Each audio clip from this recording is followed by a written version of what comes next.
mixture of subjects in secondary school, from art subjects to calculus and physics, and enjoyed all of them. And careers advisors in the late 90s were like, oh, you should do architecture. And here we are. Seeing really cool examples of how this city might be occupied that were being built around the time we were at university, I think made me realise that individual architects can have this really positive impact on the city they live in and the way the urban space is occupied. It becomes a real exemplar for how you might use these sites better. And I think grappling with those challenges is really interesting.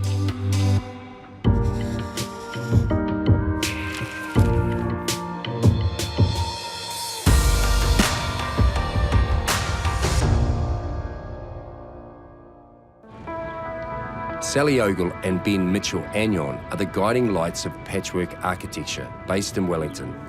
The two have an uncanny knack of designing and building houses in places few would even dream of. They also have a reputation for doing more for less in a stylish and sustainable way. Now that's something that deserves our attention. So I'm keen to find out how Sally and Ben, in a relatively short space of time, carved out a place amongst New Zealand's leading architects.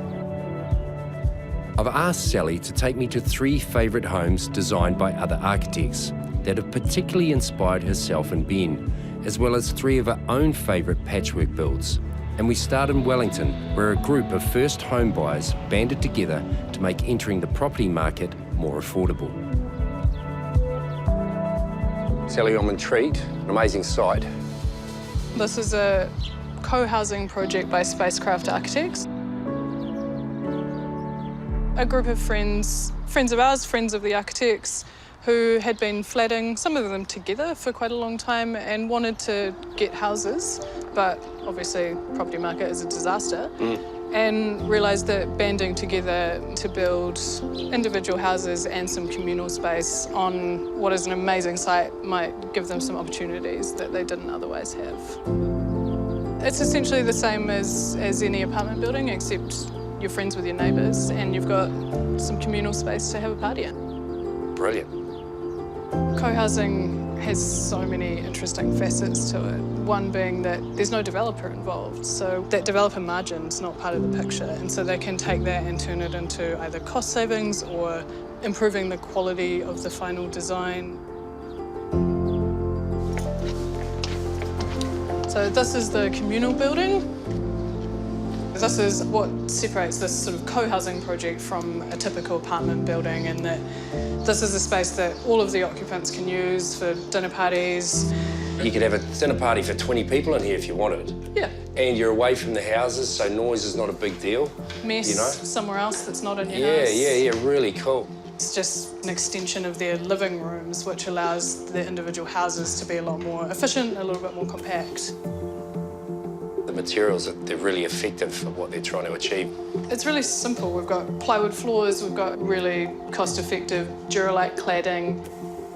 Does everything that you need it to do, but it doesn't cost you an arm and a leg. Yeah, that's important, that we can make architecture that is super functional and really beautiful, but it doesn't have to be made up of expensive components. Yeah, architecture becomes accessible to everybody. I mean, that's the idea. Much. And then you've got the deck out here. Some pretty amazing views out to the South Island on a good day. Beautiful. You've got the north-facing sun on this side. It's cool. Happy days.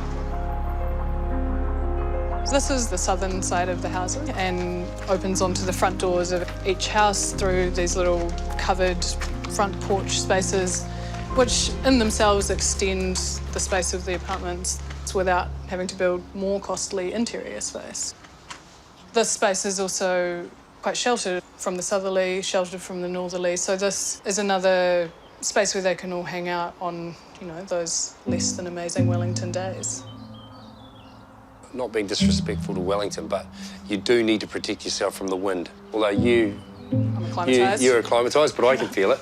But you can come in here and just sit out here, have your little cuppa, it's nice and sunny, there's no wind. It's a really cool area. And then you've got, I saw this before, this is funky. These sliding windows open into the kitchen of each house. So yeah. you can see this is a place for the occupants to have a chat as they're going past each other's houses, but without sort of intruding into the interior space. Excellent. So come on inside. So we're coming in to the living level of these houses. The 4 houses are really similar plan-wise. We've got these private decks out on the northern side here, so this is a spot where you can be outside but completely private from the neighbours. And I really like how they've used ply. Yeah, it's nice to have the warmth of timber. We've got exposed concrete floors, so, you know, the structure is the finish in here. And we're also getting all of that northern sun onto these concrete floors, which heat up and do their passive solar thing. Let's have a little wander downstairs. Oh, yeah. Oh, this is cool.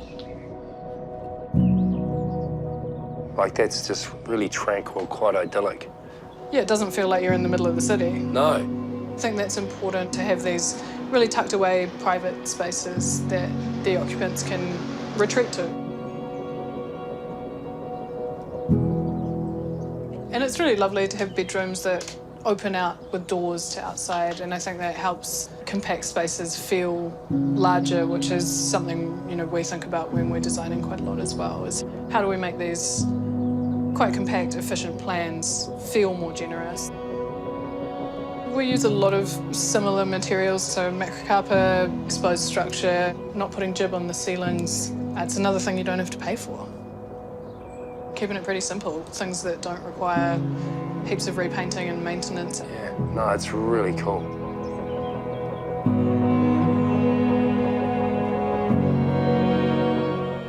Sally, I can see why you brought me here. A very unique project.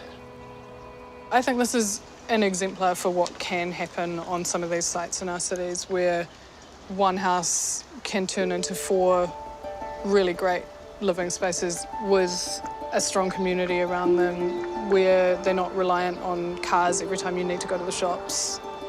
That's important. These kind of projects, infill and increasing density in our, you know, relatively central city suburbs, are super important. About 40 to 50% of New Zealand's carbon emissions come from transport. Those emissions rise sort of exponentially the further you live from the city centre. So increasing the number of people who can live in these locations that are an easy cycle or on a bus route to the city, that's a massive part of helping us to reduce those carbon emissions as a country. Makes total sense. But while Block Party is an innovative and practical response to the need for greater urban intensification, closer to central Wellington, there's an example of even more creative and lateral thinking.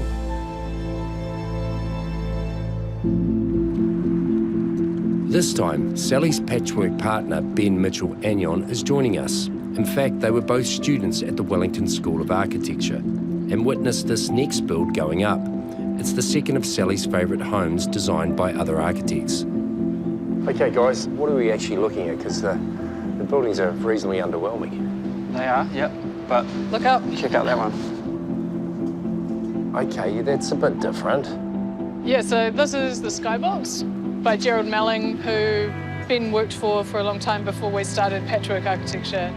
Gerald was amazing. The 3 years I worked for him, I pretty much learned everything I know about how to put a house together. He was really young at heart and generous with his time and his knowledge. So he worked down below and he was looking for somewhere to build himself a house and realised that he actually already had a spot for a house and it was directly above. Gerald Meling died in 2012, but his Skybox still sparks debate today, something he would surely be pleased about. It isn't an extension of the building underneath it. It actually literally hovers over us so that the wind blows underneath. My bedroom's on the lower floor and I can hear the wind slap underneath me. And the point of this is, is to separate myself from the office underneath, like as much as I physically could. And the whole building sways like a boat in the wind. So its only connection is like an umbilical cord with staircase in it and underneath the belly of it. So when I go up there, I genuinely can say I lose the office. Because downstairs it's all chaos, all architectural daily chaos. Upstairs it's all kind of very pared back, quiet place to write. Well, she's pretty tight. She's a squeeze. Yeah. One of the really important things that I learnt while working at Meling was the 900 grid. That's a little bit over my architect speak. What's the 900 grid? 900 millimetres. 900 millimetres, okay. Now we're getting somewhere. Yeah. It's an imaginary grid on paper. When you're starting, drawing a house at 900, you might have 900 wide hallway or a 900 wide stairway or 1.8 metre wide bathroom, 3.6 metre wide main room, and so on and so on. And if you can squeeze everything to a size that works but isn't too stingy, then you save overall. So the 900, you've got enough room, Yep. but budget-wise, it's perfect. For Gerald, it was, and I think probably a lot of architects would disagree, and they like was things a bit tight, maybe? like things to be a bit more generous. That's what I said. I said coming up here was a little tight, but now that I know that it's 900 grid, I get it, right? Yeah. So And it's I'm happy also, with it. it's a hallway, you're not living in the stairwell. It's about putting the space in the places that you use it the most. Gerald Melling's skybox is stacked 3 stories high, with only a bedroom and some workspace on the first floor. But there's more living space the higher you go. We're up in the kitchen. Well, she's nice and light up here, isn't it? You can see the 900 grid again, clearly in the structure of the windows and the ceiling battens. Right through the stairwell here. I also see the use of macrocarpa, isn't it? Yeah. That was another signature Meling Morse thing, was that was basically the only timber they would use, macrocarpa. That it was sustainable from New Zealand farm shelter belts, locally milled. You didn't need any chemical to preserve it. It was just not an option to use cedar that was imported all the way from Canada. From a sustainability point of view, that was one of the only timbers they could kind of justify using. We use macrocarpa in our work as well for the same reasons. But it also does the trick as well. It's beautiful. It's a beautiful Yeah. wood. If it was sustainable and cheap and it looked ugly, I've got a funny feeling you wouldn't use it, right? Yeah. Okay.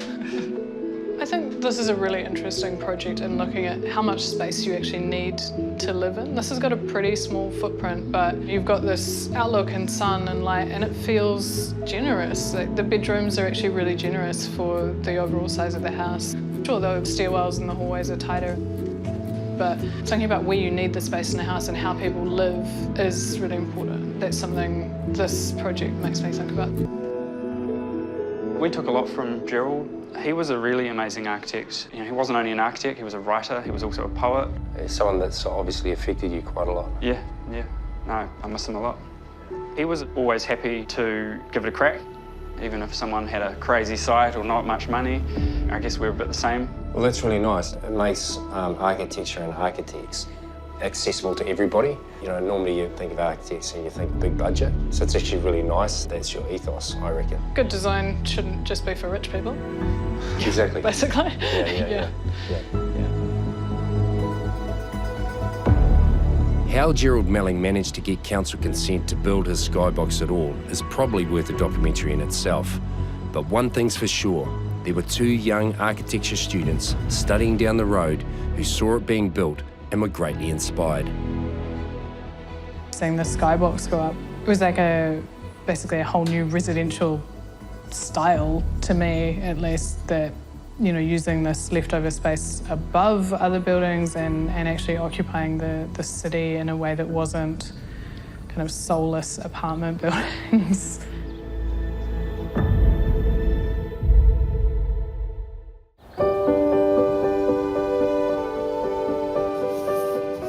Wellington's been home to Sally Ogle for many years now, but her childhood was spent mucking in on the farm.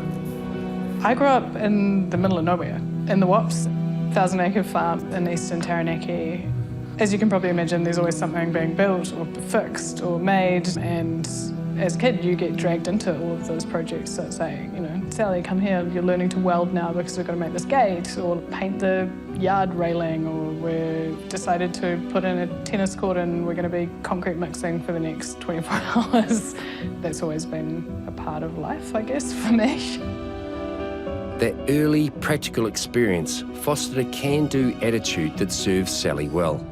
On graduating from architecture school with Ben, they teamed up with 2 friends, Caroline Robinson and Tim Getos, and found a steep, cheap section in Whanganui, a steal at $18,000. Then with lots of ambition and energy, and maybe not much else, they started building. We didn't know what we were doing at the start. I mean, like probably between the four of us, we could have cobbled together a fence or a deck in a moderately competent fashion. We knew that we could work hard, and also there wasn't really any scenario where we got halfway through and gave up, because then you'd just have this half-finished house. So we just had to figure it out. They named their project Dogbox, partly in homage to Skybox by Gerald Meling. They literally learnt on the job, and those lessons ended up having a profound effect on their subsequent architectural careers. It's actually incredibly easy to draw things that you cannot build. You can draw completely compliant, really beautiful details that there is no way you could physically construct. And learning how to build on that project was a pretty good shortcut to realising that. Once Dogbox was completed, for the princely sum of about $160,000, excluding their own labour, it started making waves. In 2013, it was a finalist in the New Zealand Home of the Year award, up against much more expensive builds from some big names in the architectural world.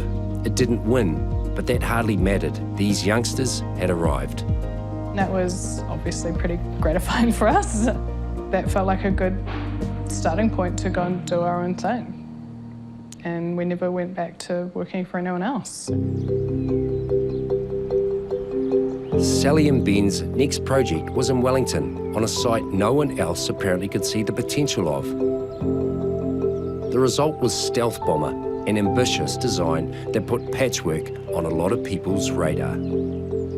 The section had been on the market for quite a while, partly because it was surrounded by 4 neighbours, but also because it was steep and covered in trees and really hard to see the potential in it. But despite the steep contour, we all looked at it and thought, yeah, we can do something good here.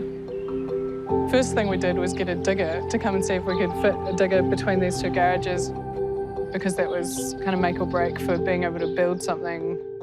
Satisfied that they could at least get materials up to the site, Sally and Ben set to work using their Dogbox experience to keep a close eye on the budget. We had builders on a labour-only contract, and we project managed it all, and we carried everything up the hill so that we weren't paying builders $65 an hour to carry sticks up a hill.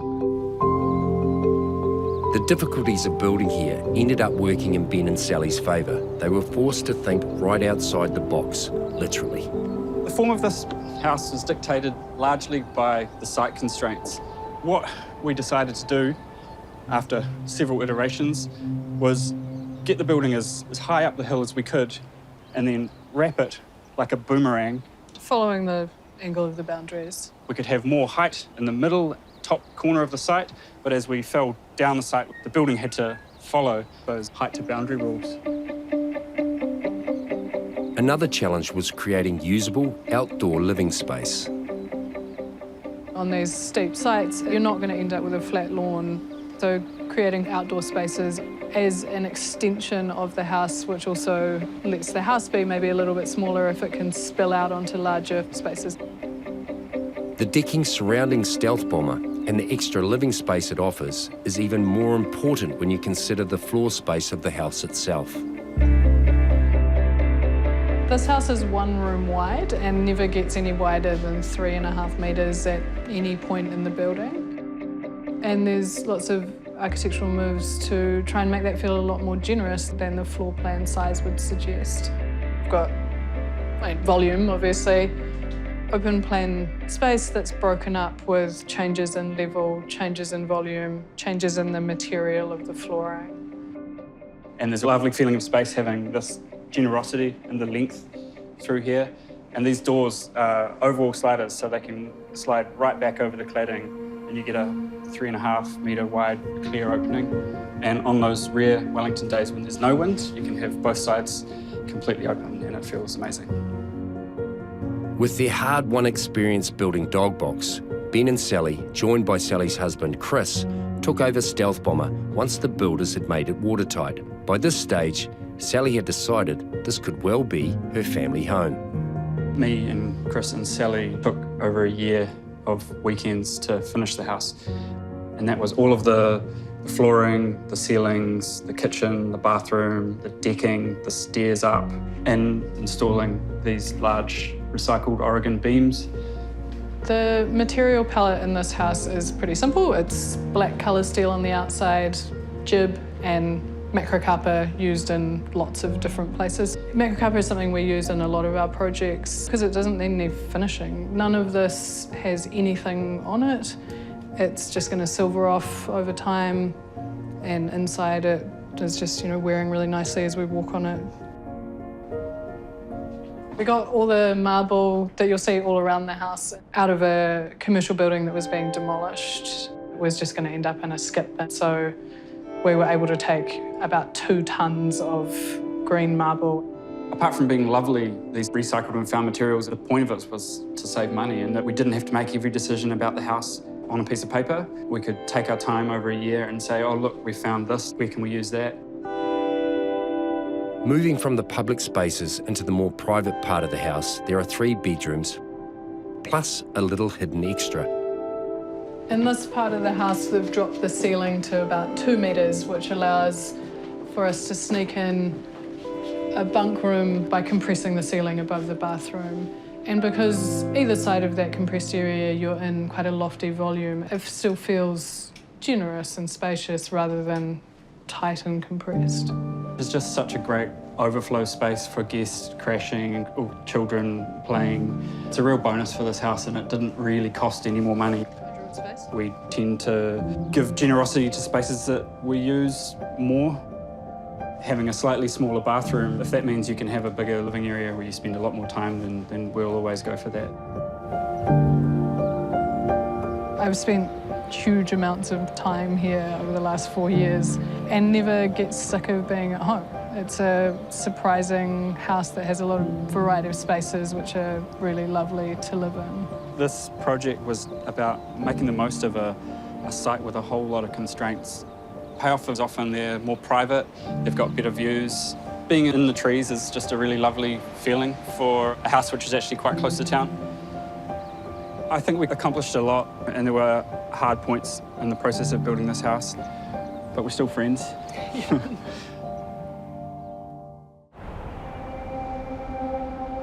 Sally Ogle has brought me out of Wellington and north to Peka Peka on the Kapiti coast to show me the final of her favourite New Zealand homes designed by other architects. We're just seeing it kind of nestled into the dunes here. It's a pretty simple, very clean box, kind of tucked in. Macrocarpa again, your favourite wood. Love it. It's gone that silvery grey colour, it looks lovely. Yeah, and this is a pretty harsh environment. We're right on the coast.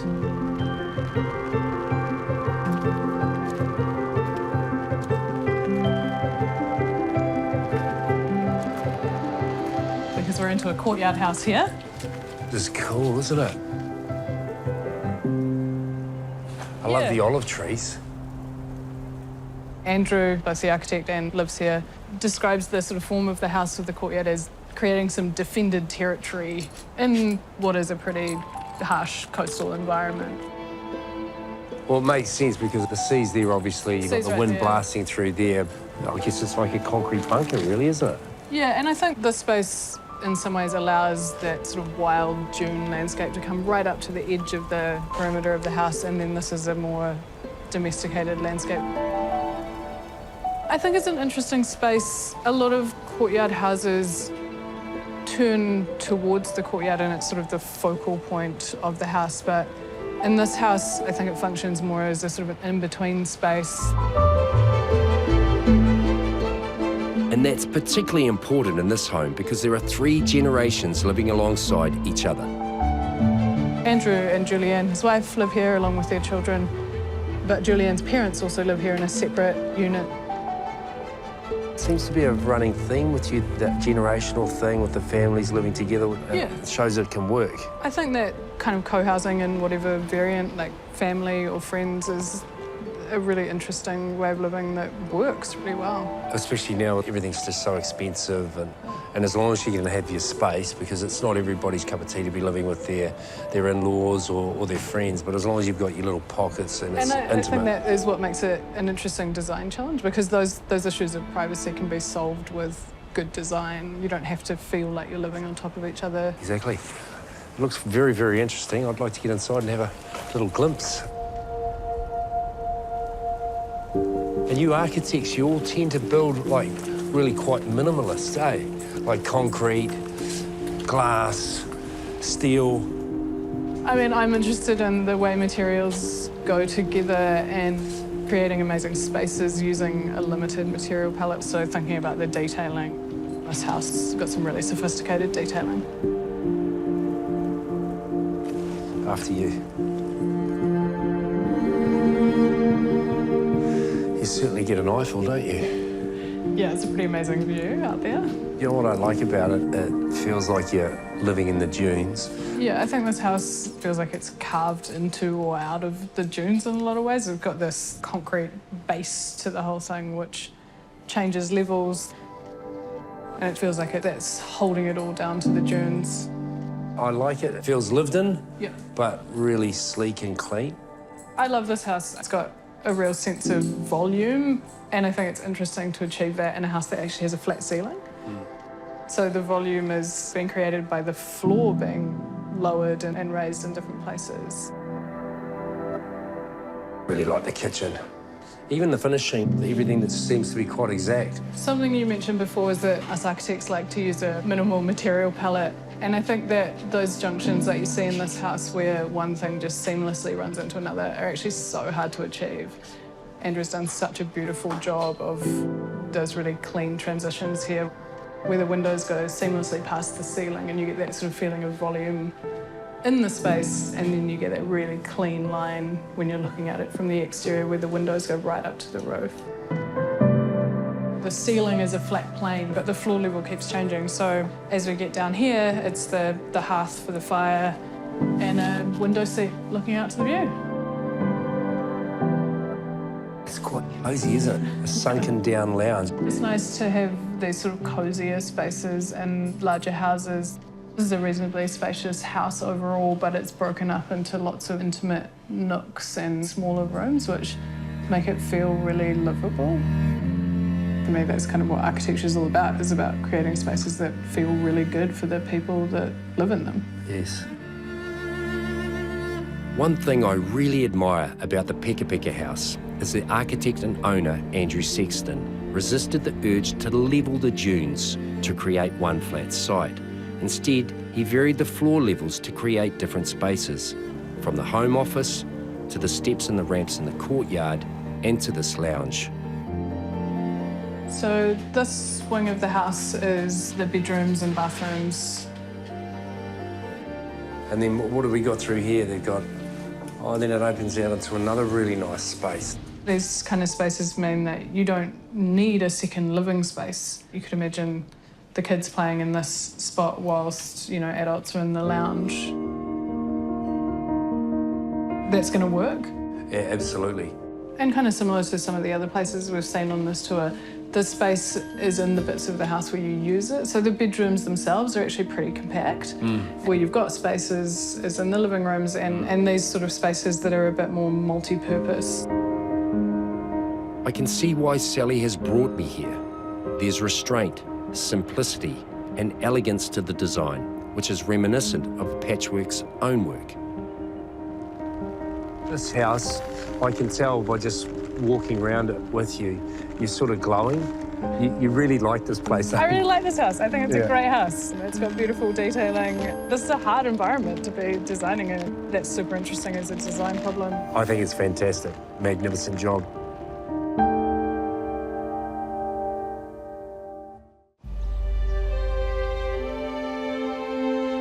The Stealth Bomber house got a lot of attention in Wellington, and Patchwork got a huge boost in profile. But that didn't mean Sally and Ben were now on Easy Street. Oh no. After Stealth Bomber, the builder they used asked him to design his own home. Sounds great, right? That was until they saw the site. They found this tiny, south-facing, triangular cliff. We came and had a look and did a bit of due diligence and thought, yeah, actually there's some possibilities on this site. Understanding the constraints was really important, like knowing what the problems were going to be. Obviously, quite steep, triangles always a bit difficult to work with, and a really busy road, but it comes with opportunities as well. The opportunities that were really reserved to one side, road to the other side, and then a neighbour to the north, which was a bit higher. It meant that we could really push the envelope of height to the road and to the reserve. And we knew from clambering up here that if we could get up high enough, we'd have really good views over Lyell Bay. Despite their initial optimism, it was clear this cliff would not be conquered easily. But planning to build up to get the view was a critical early decision because that influenced the design and the use of the site. One thing we were really conscious about was not digging into the ground if we didn't have to. So not spending like loads and loads of money on foundations, which you don't get to enjoy and live in. The concept was basically to build a pole house, but with a very clever twist. Ben and Sally borrowed a technique often seen in commercial construction, a solid concrete core that braces the whole building, allowing the poles themselves to be quite slender. It also provided a nice little area under the house. On a site like this, to have these covered outdoor spaces, kind of carving out on what was a really steep site, these little usable flat bits. So on this level, a little bit of grass and deck, and then you'll see as we go up, more and more deck. The concrete core not only braces the house, it also cleverly allows entry up through its centre.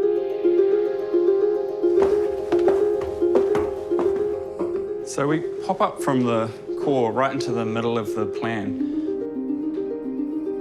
And this house is called the 10 by 10 for a very simple reason that it's exactly 10 metres by 10 metres, perfect square. And because this is a house for a builder, he was also really interested in that super rational construction because it helps at that end of the process as well. You know, every piece of cladding is the same as the next piece. And so Ben will often start planning things with that amount of rigour and sometimes end up massaging that a little bit before you get to the end of the process. But this house, it stayed that rigorous the whole way through.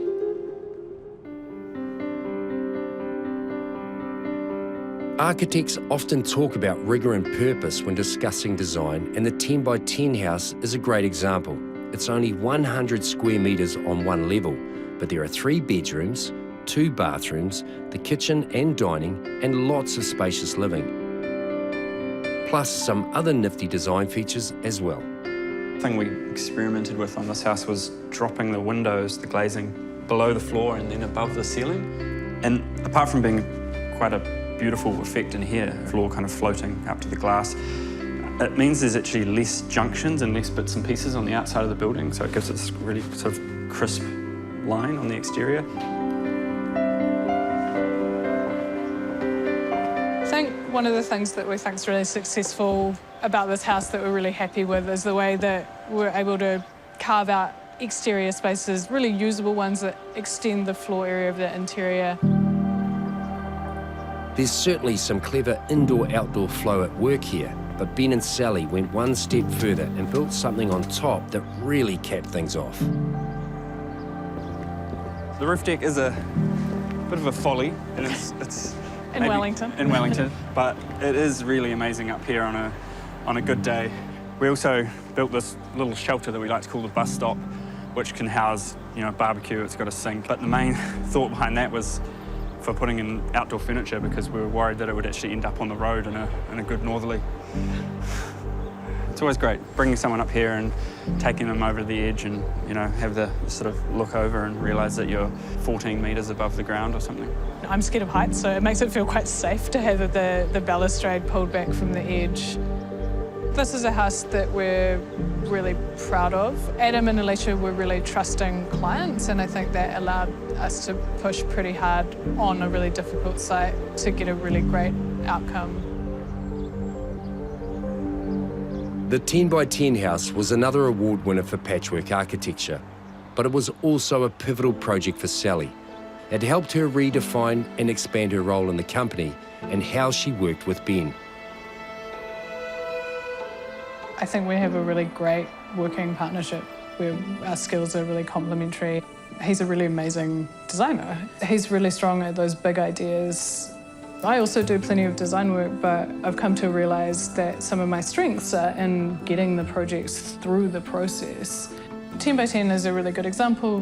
Ben had this really clear, strong idea about doing something that's up out of the ground to avoid tons of groundworks, and that's a really strong design approach to that site, but it's also a hugely non-compliant approach to that site. And so there was a lot of work with the council and compliance and resource consenting side of that project to be able to take that clear idea and actually get it to a point where we could go forward with it into a building.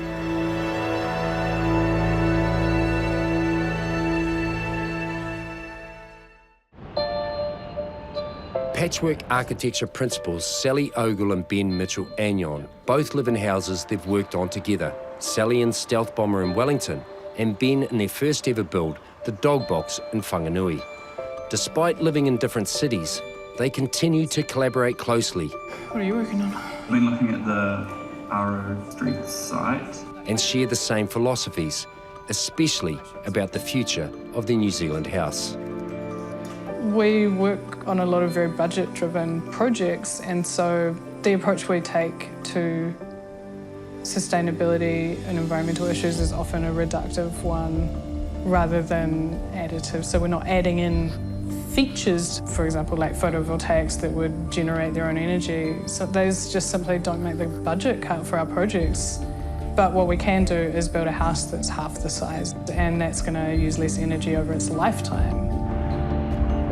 Now, we've seen that philosophy at work on patchwork projects on tight, difficult urban sites like the 10 by 10 house.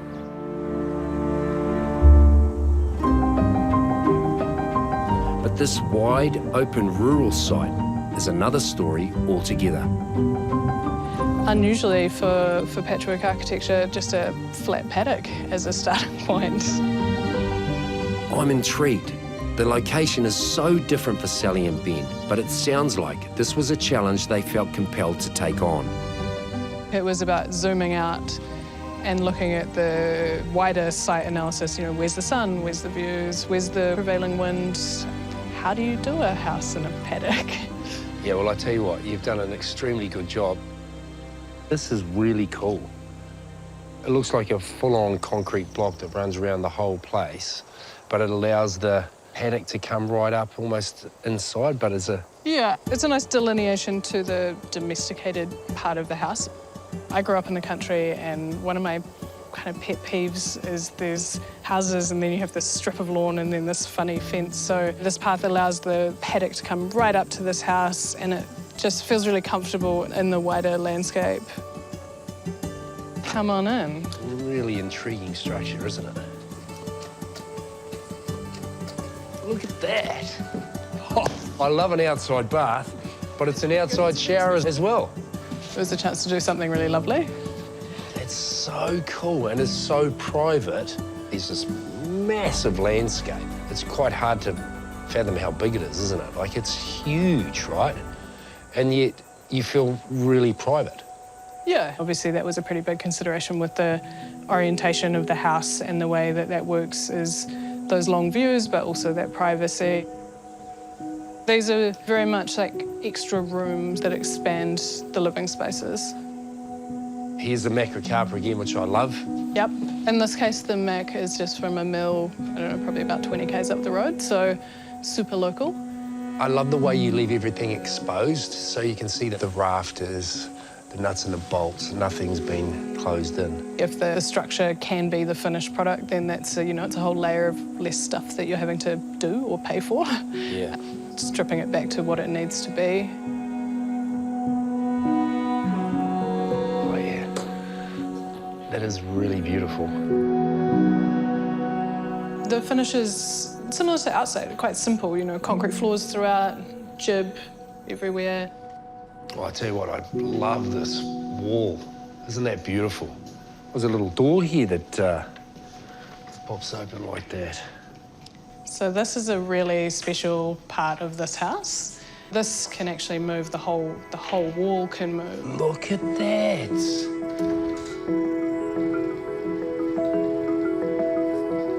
Oh, now that is really, really sexy, eh? Like, and how easy that moves, and it's a giant wall, and you've just moved the wall out of the house. Yeah. Holy. So on the other side of that wall is their workspace, or it can become another bedroom, or it can just expand the living space. It was quite not a small space, it was still quite a big space, but it felt closed off. Yep, it makes it more Almost. flexible. Oh, I really love it. This door is also something that's really important to our clients. So the Potama pattern, the stairway to heaven pattern, is something that reminds our clients of people they've lost who they'll eventually be reunited with. Sally, that's so nice. It's a grey window. The bench runs right into the glass, and as does the cabinetry on either side. So the frame just disappears and it's just the view. And that there is like, oh, I like that. Yeah, so this, I guess, is a sort of a window seat piece of joinery at the end here. Oh, that's so you can actually get a suntan in here. The overall effect of all these big windows is a feeling of space far bigger than the 128 square metre footprint of the house. But the windows are not the only hallmarks of patchwork style at play here. This is something we think about in a lot of our houses, is extending the floor with these outdoor rooms. So this is the western side of the house. So afternoon sun, the northwesterly is often the prevailing wind in the Wairarapa. So having these spaces on both sides of the house means there's always somewhere outside you can be. Sally, there's heaps of things I love about this house, but one of them is this really interesting space, the triangular space. Yes. This house is actually a sort of a simple gable roof form with the ridge line running down the centre of the house. And then sort of clip the edge of that gable roof off on this angle. So what you get is these triangular patio spaces. So it's quite a simple move on quite a simple form, but it creates these really interesting spaces as a result. This house opens directly to outside from almost every room in the house. It gets really hot in the Wairarapa, so having that natural ventilation, those are really important considerations in the design. This place makes me feel really good. How does it make you feel? It's great to come and see this house again. I really love the way this house sits in the landscape. It's quite a simple and strong form, so it doesn't feel overwhelmed in this big, big landscape. Absolutely, and the way that the materials that you've used as well, those sort of materials that you associate with farmland. Yeah, I mean, I think it's about materials that sit appropriately in a kind of rural setting, but it's not a barn, it's a house, so you want it to feel a bit more refined and special. I guess it's sort of a slick shed. Really love it. Thanks. You're welcome. In my book, Sally and Ben from Patchwork have earned respect. They've fought for every square metre of success. I think they offer hope to people facing huge challenges in the housing market. And they're pulling more than their weight when it comes to sustainable architecture. Sally, I just wanted to say thanks for showing me what really good architecture looks like. I really love what you and Ben are doing. You're bringing great design, innovative design, but it's not costing an arm and a leg, so it's accessible for most of us. So it allows most people to dream that those things are possible. And that's a big to you. Thanks, Matthew. Thanks for letting us drag you around some buildings that we think are cool. Oh, I wouldn't say drag. I enjoyed every moment of it.